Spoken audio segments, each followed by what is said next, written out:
नमस्कार साथियों, स्वागत है आप सभी का अंकित इंस्पायर्स इंडिया पर। मैं हूं अंकित अवस्थी और आप हैं मेरे साथ में एक ऐसी खबर पर जिक्र करने के लिए जिसका इस समय भारत में पुरजोर विरोध हो रहा है। खबर यह है कि स्ट्रेट ऑफ हॉर्मुज से गुजर रहे दो भारतीय जहाजों पर ईरान की तरफ से गन फायर किया गया है और उसके चलते भारतीय जहाज लौट गए।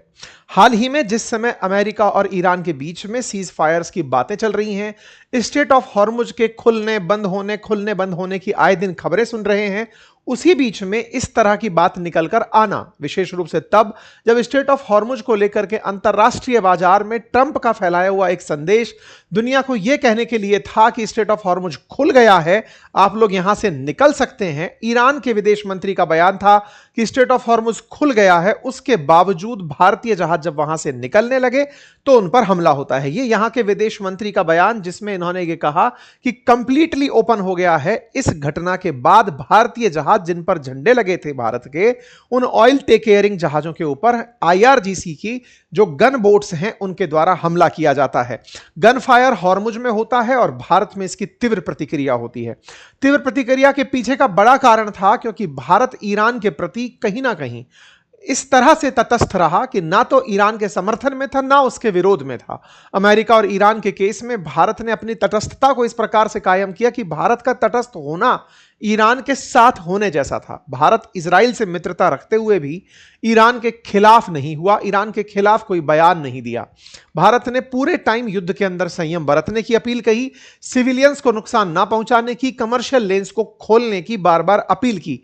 और ऐसे में जब यहां से गुजरते जहाज पर हमला होता है तो भारत में जो ईरान के प्रति सेंटिमेंट्स बन रहे हैं, जिसमें भारतीयों के द्वारा ईरान की मदद के लिए कई प्रकार से सहायता भेजी गई है, क्या उन सब पर भारत सरकार रोक लगा देगी? क्या ईरान के लिए जो पब्लिक में भाव पैदा हो रहा है उसके खिलाफ भारत सरकार अब एक्शन लेगी? भारत सरकार अपना एक स्टैंड दे देगी? क्योंकि यह बात बड़ी घातक बात सिद्ध हो सकती है ईरान के लिए। भारत के द्वारा विदेश मंत्रालय के द्वारा ईरान के अधिकारियों को विदेश मंत्रालय के द्वारा बुलाया गया, समन किया गया, राजदूत को समन करके कहा गया कि आप अपने संबद्ध व्यक्ति से बातचीत करें और उन्हें बताएं कि भारत के हितों पर इस प्रकार का जो हमला है यह ठीक नहीं है। और भारत ने अपनी तीव्र विरोध दर्शा दिए।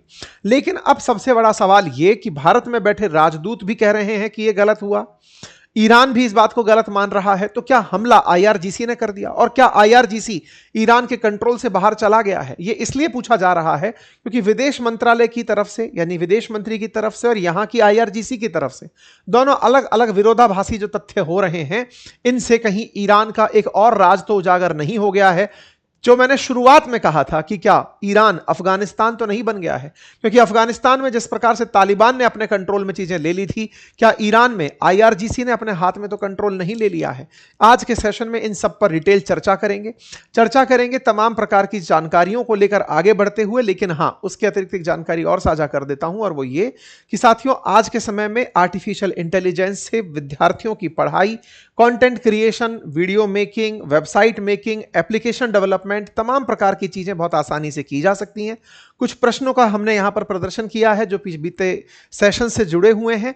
आर्टिफिशियल इंटेलिजेंस की मास्टरी क्लासेस के अंदर हमने एक पूरा कोर्स लॉन्च किया हुआ है जिसमें 30 से अधिक एआई के जो टूल्स हैं, फिर चाहे चैट जीपीटी हो, फिर चाहे क्लॉड हो, परप्लेक्सिटी हो, ग्रॉक हो, इन तमाम का यूज करते हुए हमने आपको पूरी तरह से उनका इस्तेमाल अपने इस कोर्स में सिखाया है, जो निश्चित ही आपका वैल्यू एनहांस करेगा।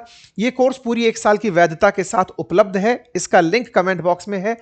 खास बात यह है कि इस पर एक आज ऑफर चल रहा है जिसका आखिरी दिन है। यह ऑफर हमारे जन्मदिन के अवसर पर हमने लॉन्च किया था, उसके चलते 33 प्लस 17%, 17 ऑफ 33% जो था वो हमने एडिशनल यहां पर आपको ऑफ दिया था। यदि आप चाहते हैं इसको एक्सेस करना तो कमेंट बॉक्स में लिंक दिया हुआ है, जहां से जाकर आप अपने 1 साल की वैधता के साथ इस कोर्स को ले सकते हैं। इस कोर्स में एआई के आने वाले तमाम जो अपडेट्स हैं वो समय के साथ ऐड होते चले जाएंगे, आपको सारी जानकारियां वहीं पर मिलती चली जाएंगी। आज आखिरी दिन है, आप इसे एक्सेस करना चाहें तो कर सकते हैं, लिंक कमेंट बॉक्स में पिन है। चैनल पर नए हैं तो सब्सक्राइब करते हुए आगे बढ़िएगा। साथियों, सूचना जो मैंने आपको बताई कि यह हमला भारत के जहाजों पर था जो भारत के लिए तेल लेकर के चले आ रहे थे। हमला आईआरजीसी की तरफ से किया गया था, जो कि उनकी गन बोट्स की तरफ से किया गया था, स्ट्रेट ऑफ हॉर्मुज में किया गया था। असल में 2 जहाज जब कच्चा तेल और गैस लेकर भारत की तरफ रवाना हुए तो उनके साथ साथ 14 और जहाज भी थे जिन्हें आईआरजीसी ने रोक दिया। आईआरजीसी जो स्ट्रेट ऑफ हॉर्मुज पर अपना कंट्रोल गन बोट के थ्रू कर रही है, वो यहां पर कंट्रोल करके उन जहाजों को वापस लौटाया। फायरिंग में 13 जहाज फारस की खाड़ी से अलग अलग जगहों पर वापस लौट गए।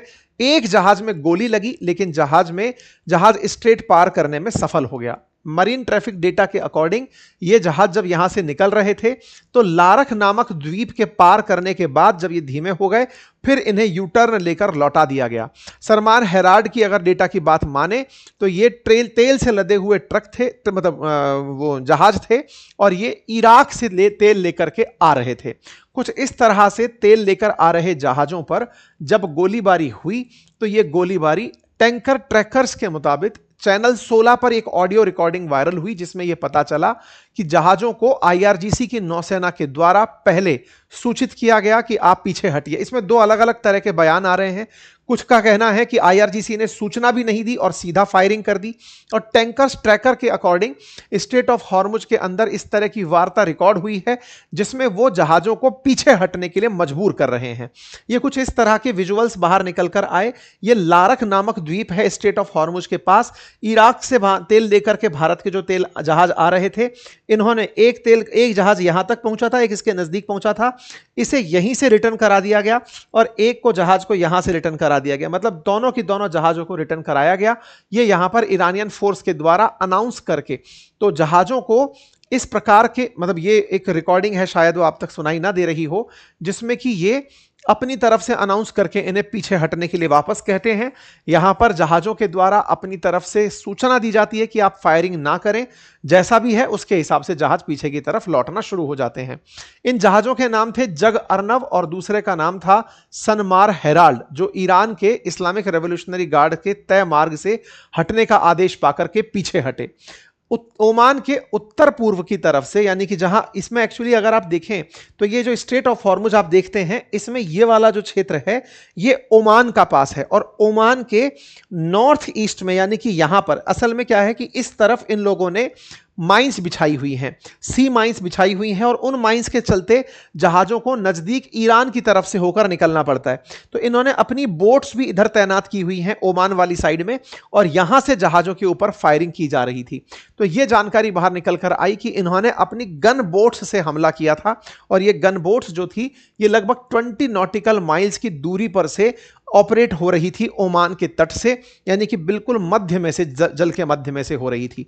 जिन जहाजों पर भारतीय झंडे लगे थे, जग अर्नव उनमें से एक का नाम था, एक का नाम सनमार हेराल्ड था, और यहां पर जग अर्नव नाम का जो जहाज था उसके ऊपर फायरिंग हुई थी और दूसरा जहाज सुरक्षित रहा। ये इराक से 20 लाख बैरल तेल लेकर के आ रहे थे।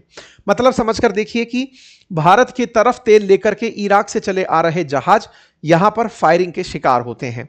आपको याद होगा कि शुरुआती दौर में स्ट्रेट ऑफ हॉर्मुज से भारतीय जहाजों का गुजरना एक बड़ी सुर्खी बना था। कहा गया था कि ईरान ने भारतीय जहाजों को आने दिया, लेकिन अचानक ऐसी परिस्थिति क्या हुई कि ईरान भारतीय जहाजों को नहीं आने दिया। नंबर 1, क्या भारतीय जहाज पहले पैसे दे रहे थे और अब पैसे देने से इनकार कर दिया? बड़ा सवाल। नंबर 2, क्या भारत को लेकर के क्या ईरान में मतभिन्नताएं हो चुकी हैं? क्या ईरान बंट चुका है भारत को लेकर के? ईरान के अंदर जो वर्तमान सरकार में बैठी विदेश मंत्रालय और जो आईआरजीसी है, ये इस फैसले को लेकर के डिवाइड हो रखे हैं कि भारतीय जहाजों को जाने देना है या नहीं देना है, क्योंकि ये फायरिंग अपने आप में काफी सारे प्रश्न खड़े करती है। ये प्रश्न ऐसे समय पर जब भारत अपनी कूटनीति के दम पर अपने जहाजों को निकालने में कामयाब हुआ हो और उसके बाद युद्ध के लगभग 40 दिन बीतने के बाद भारतीय जहाजों पर होता हमला काफी सारे सवालों को अपनी जगह खड़ा कर देता है। इजराइल ईरान कॉन्फ्लिक्ट के अंदर भारत ने अपना स्टैंड शुरुआत से ही क्लियर रखा है और कहा है कि स्ट्रेट ऑफ हॉर्मुज से होते हुए कमर्शियल व्यापार के ऊपर किसी भी प्रकार का असर नहीं होना चाहिए। भारत ने यूएन के अंदर भी ईरान के विरुद्ध लाए गए प्रस्ताव पर रूस और चीन के वीटो के पक्ष में भी किसी तरह की बयान नहीं दिए थे। भारत ने केवल एक ही लाइन वहां पर बोली थी और कहा था कि साहब, रास्ता खुला होना चाहिए, कमर्शियल लेन्स खुली होनी चाहिए, सिविलियंस पर अटैक नहीं होना चाहिए। कुछ लोगों का मानना है कि भारत से शायद ईरान इस बात पर नाराज हो कि बहरेन के द्वारा लाए गए प्रस्ताव जो कि यूनाइटेड नेशन सिक्योरिटी काउंसिल में थी, भारत ने वहां पर उस रेजोल्यूशन को साथ में पास कराने पर सहमति दी थी। को स्पॉन्सर बनकर भारत खड़ा हुआ था। हालांकि यह बात पुरानी हो चुकी है। इसे रूस और चाइना का वीटो मिला था। रूस और चाइना ने स्ट्रेट ऑफ हॉर्मुज खोलने में अपनी तरफ से कोई भी सहयोग देने से इनकार कर दिया था। परिणाम स्वरूप यूनाइटेड नेशन सिक्योरिटी काउंसिल ने इस रास्ते को खुलवाने पर कोई भी बल नहीं दिया। भारत बहरेन के साथ था कि चलो भाई ठीक है, रास्ता खोले तो सबके लिए बेहतर होगा। लेकिन इन सभी बातों के बीच में भारत बार बार यूएन में यह कहता रहा है कि कमर्शियल लेन्स पर किसी का कंट्रोल नहीं होना चाहिए, स्ट्रेट ऑफ हॉर्मुज खुलना चाहिए, मसलों को बातचीत के थ्रू सुलझाना चाहिए। भारत हर बार यूएन की बातों का पक्ष धर रहा है, किसी भी पार्टी को कभी भी भारत ने फेवर नहीं किया है। ऐसे में भारत की तरफ से यह कहना कि भाई हमारी स्थिति साफ है, भारत के लिए अपनी एनर्जी और आर्थिक सुरक्षा के लिए खास चिंता की बात हॉर्मुज स्ट्रेट से होती हुई कमर्शियल शिपिंग है। ऐसे में यह बात और मायने रखती है जब शुरुआती दौर में भारत के जहाजों पर हुए हमले से कुछ नाविकों की जान चली गई थी। भारत ने इस मुद्दे को भी यूएन में उठाया था। हालांकि भारत फिर भी ईरान के प्रति सिंपैथेटिक रहा है, मतलब समर्थन भले ही मौखिक रूप से ना रहा हो, लेकिन सेंटिमेंट्स भारत के अंदर प्रो ईरान रहे हैं। प्रो ईरान इसलिए क्योंकि भारत का हमेशा से यह मानना रहा कि ईरान अपने देश में रहते हुए किसी दूसरे देश पर हमले से पहले अपने ही लोगों को मरवाता जा रहा है। अमेरिका के द्वारा हमलों में ईरान का बड़ा नुकसान हो रहा है और हमारे भारत में अक्सर युद्ध के अंदर या फिर किसी भी इस तरह के वॉरफेयर में जो बहुत बुरी तरह हार रहा हो, जिसके सारे के सारे ऑप्शंस खत्म होते चले जा रहे हों, जिसके यहां पर आम जन की मौत हो रही हो, लोग सिंपैथाइज करने लगते हैं। शुरुआत में ही अमेरिका के द्वारा दागी गई मिसाइल में कुछ बच्चियों की जानें चली गई थी, लगभग 200 के आसपास उनकी संख्या बताई गई थी। तो भारत में उसके अंदर उसके प्रति एक बहुत ज्यादा वैसा भाव था कि यह गलत हरकत हुई है जो अमेरिका के द्वारा की गई है। इसी बीच में भारत में से बहुत से क्षेत्रों ने ईरान के प्रति सहानुभूति दिखाते हुए विशेष रूप से कश्मीर की तरफ से काफी सारा डोनेशन, वॉर हिट ईरान की तरफ भेजा गया। ईरान ने इस बात को मतलब एक्नॉलेज भी किया और उनको तारीफें भी दी कि लोगों ने अपनी पिगी बैंक्स तक ईरान को दे दी हैं। भारत को धन्यवाद भी दिया गया कि आपकी तरफ से मदद भेजी जा रही है। ऐसे में ईरान को जो मदद भारत से मिल रही थी, उसके बावजूद भी अगर यह हरकत हो रही है कि ईरान भारतीय जहाजों पर हमला प्रेफर कर रहा है, तो इस पर भारत की नाराजगी लाजमी है। और यही हुआ। कल भारत की तरफ से ईरान के राजदूत को समन किया गया, विदेश मंत्रालय के द्वारा बुलाकर कहा गया कि आप जाकर कह दीजिए, इनके राजदूत का नाम मोहम्मद फतह अली है, इनको कहा गया कि आप जाकर के अपनी तरफ से हमारी तरफ से प्रतिक्रिया दीजिए अपने उन लोगों को कि भारतीय जहाजों के साथ ऐसा नहीं होना चाहिए था। यहां पर भारत के स्पोक पर्सन ने यह भी कहा कि हमने उनसे इस बारे में अपनी तरफ से प्रतिक्रिया दर्ज करा दी है और कहा है कि यह सही नहीं है, भारतीय जहाजों पर होने वाले हमले ठीक नहीं है। इसके बाद में ईरानी सुप्रीम लीडर के जो प्रतिनिधि भारत आए हुए हैं, उन्होंने कहा कि भारत के प्रति ईरान में बड़ा ही सॉफ्ट कॉर्नर है। वो ये मानते हैं कि हम युद्ध नहीं चाहते, हम शांति चाहते हैं, उम्मीद करते हैं कि दूसरा पक्ष भी शांति की अपील करेगा। ईरान और भारत के रिश्ते मजबूत हैं और उन्हें इस घटना की जानकारी नहीं है। हम उम्मीद करते हैं कि सब ठीक होगा और मामला सुलझ जाएगा। ऐसा कहते हुए जो ईरान के सुप्रीम लीडर के यहां पर प्रतिनिधि डॉक्टर अब्दुल मजीद हकीम हैं, उन्होंने न्यूज एजेंसी को यह बात बोलते हुए कहा कि भारत और ईरान लंबे समय से साथ रहे हैं और आने वाले समय में भी एक दूसरे के साथ रहने वाले हैं। ऐसे में यहां की जो घटना है, इससे एक और संदेश निकलता है और वो संदेश ये कि स्ट्रेट ऑफ हॉर्मुज टेक्निकली जो लोग यहां पर राजदूत बनकर बैठे हैं या फिर यहां पर प्रतिनिधि बनकर आए हुए हैं या बातचीत कर रहे हैं, हमारी न्यूज एजेंसीज के साथ वार्ता में हैं, यहां पर जो विदेश मंत्री बैठे हुए हैं अरागची जो हैं, उन सबके साथ कुछ और गड़बड़ भी हो रही है। जैसा आप सभी जानते हैं कि ईरान के राष्ट्रपति पेजेश्कियन को कोई भी नहीं पूछ रहा है। वो बेचारे साइड में डले हुए हैं, अपनी तरफ से बस ट्वीट कर देते हैं। ना तो उनको मुज्तबा खमनेई से मिलने दिया गया और ना ही किसी अंतर्राष्ट्रीय वार्ता में उन्हें शामिल किया गया। उनको एक तरफ साइड लाइन किया हुआ है। ऐसे ही अभी के लिए ऐसा लगता है कि स्ट्रेट ऑफ हॉर्मुज को लेकर के जो अरागची का उस दिन वाला बयान था जिसमें उन्होंने कहा था कि स्ट्रेट ऑफ हॉर्मुज खुल गई है, उसके खिलाफ लगता है कि आईआरजीसी हो गई है। मतलब ईरान के अंदर अब दो धड़े बन गए हैं। एक धड़ा जो चाहता है कि अब यहां से आगे समझौता हो और दूसरा धड़ा जो चाहता है कि स्ट्रेट ऑफ हॉर्मुज पर आईआरजीसी का कंट्रोल हो। कारण यही है। कारण क्या है ना कि सैयद अरागची जो हैं, जो यहां के विदेश मंत्री हैं, उन्होंने 17 अप्रैल को ट्वीट किया था, खुद से यह कहा था कि straight of Hormuz is declare completely open for the remaining period of cease fire. यानी 21 अप्रैल तक के लिए यह खोल दिया गया है। इसी को ही ट्रंप ने कोट करते हुए कहा था कि स्ट्रेट ऑफ हॉर्मुज खुल गया है। तो 17 अप्रैल की शाम को आप ट्वीट करते हो, भारतीय जहाज इसी के चलते निकलना शुरू होते हैं। हमने आपको उस दिन भी तस्वीर दिखाई थी, कितने सारे वो रोया करके जहाज था, हमने कल ही बताया था। बहुत सारे जहाज एकदम निकलना शुरू हो जाते हैं। अब जैसे ही निकलना शुरू होते हैं और आप उनके ऊपर फायरिंग कर देते हैं। 17 को आपने कहा, 18 को हमारे जहाज निकलने शुरू हुए आए, तो निकलने आए तो इसका मतलब आपकी बातों में दम नहीं है, अमेरिका के राष्ट्रपति की बातों में भी दम नहीं है। तो यहां पर कोई और है जो ये सब डिसाइड कर रहा है। इसके ऊपर बहुत प्रतिक्रिया आई है। अरागची के इस बयान के ऊपर तो हमने सेशन तक किया है, पिछला सेशन जो हुआ है, और इसके बाद में इनके ऊपर भी वहीं के लोग कह रहे हैं कि इन्होंने एक गलत और अधूरी पोस्ट कर दी। उस पोस्ट से जानकारी साफ निकल कर ही नहीं आई कि खुला है या नहीं खुला है, और इससे IRGC ने अपनी नाकेबंदी जारी रखी। Bad and incomplete tweet by Araghchi and incorrect ambiguate creation regarding the reopening of strait of Hormuz. मतलब इनके ऊपर आरोप लगने लगा कि तुमने ये क्या जानकारी दे दी। इस बात से पता चला कि जो यहां का ईरान का रेवोल्यूशनरी गार्ड कॉर्प है ना, जो कि कभी खमनेई की निजी सेना हुआ करती थी, वो इस समय सरकार के साथ समर्थन में नहीं है। आपको याद होगा शुरुआत में ही अरागची ने एक बयान दिया था और कहा था अपनी तरफ से कि भाई हमारे देश में इस समय सारी स्थितियां जो हैं वो हमारे कंट्रोल से बाहर चली गई हैं। सरकार ने शुरुआत में ही कहा था कि IRGC ने अपने हाथ में कंट्रोल ले लिया है। आप सुप्रीम लीडर को मार दिए, उनके बाद के लीडर को मार दिए, तो अब वो हमारी सुन नहीं रहे हैं। और ये बात अब यहां पर आती हुई दिखी। IRGC और सरकार के बीच में सामंजस्य नहीं है। कहा जा रहा है कि इन दोनों के बीच बात बिगड़ने का बड़ा कारण यह है कि IRGC चाहती है कि वार्ता करने जब जाओ तो गालिबाफ और अरागची के अलावा एक आदमी IRGC का और लेकर जाओ। इसके चलते IRGC नाराज है कि आप जो बातचीत करने जैसे पाकिस्तान गए या कहीं भी गए, हमको लूप में क्यों नहीं ले रहे हो। और इसके चलते उनका बना बनाया जो सिस्टम है वो पूरी तरह से अब इस समय सरकार विरोधी हो गया है और IRGC के द्वारा सरकार के फैसलों के खिलाफ काम कर दिया जा रहा है। तो ये जो इंडियन शिप पर हमला हुआ, तो इसको समझिए कि अरागची का ट्वीट है, उसके बाद अमेरिका का ट्वीट है, उसके बाद IRGC हमला कर दे रहा है। ये बताने का प्रयास है कि हम अलग हैं। अब ये कौन है IRGC साहब, इसको भी थोड़ा सा समझ लेते हैं। IRGC Islamic revolutionary guard Corp है ईरान की, जिसको खमनेई ने खुद अपने लिए एक ऐसी सेना के रूप में खड़ा किया था जिसका उद्देश्य सरकार विरोधी आंदोलनों को दबाना था। लगभग 1.25 लाख इसके पास सैनिक हैं और कई सारे इसके पास में रिजर्व सैनिक हैं जिन्हें कि बसीज मिलिशिया कहा जाता है। जरूरत पड़ने पर यह सेना का काम करते हैं, यानी कि 1.25 लाख तो पूरे टाइम ऐसे सैनिक इनके पास रहते हैं जो सेना से अलग हैं। IRGC सेना नहीं है, यह सुप्रीम लीडर की सेना है, यानी कि खमनेई की सेना है। और खमनेई अब जब नहीं है तो मुज्तबा खमनेई की सेना है। यह पद के लिए वफादार है। बाहुबली के अंदर यह कटप्पा वाली सेना है। ऐसे में IRGC जो है ना, वो ये 6 हिस्सों में बटी होती है।